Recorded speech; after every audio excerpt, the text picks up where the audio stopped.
සාමාන්‍යයෙන් මේ වගේ තැනක ඉඳගෙන මිනිස්සු කරන්නේ සත්තුන් කන එක.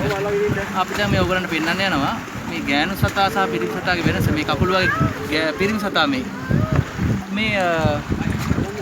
ගෑනු සතෙක්. පොඩ්ඩක් හිතන්න ඔබේ මගේ අනන්ත සංසාරේ අම්මා වෙලා මේ අහිංසක සතා ඉපදලා අනන්ත වාරයක්.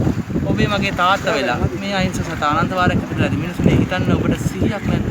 සම්මා සතියන ජීවත් වෙන්නේ කියලා පොඩ්ඩක් හිතන්න. මේ අම්මගේ බඩේ පිටර සාමාන්‍ය ලක්ෂ එකමාරක් විතර තියෙනවා කියලා තමයි ඔබ අන්තර්ජාලයේ පරීක්ෂා කළොත් ඔබට දැනගන්න ලැබෙන්නේ.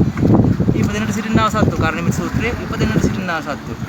එක අම්ම කෙනෙක් ඒ දරුවා රක්ෂණය කරන්නාසේ සබ්බේ සත්තා භවන් සුඛිතාත්තා කියන මිනිස්සුනි ඔබට අමතකයිද ධර්මයේ?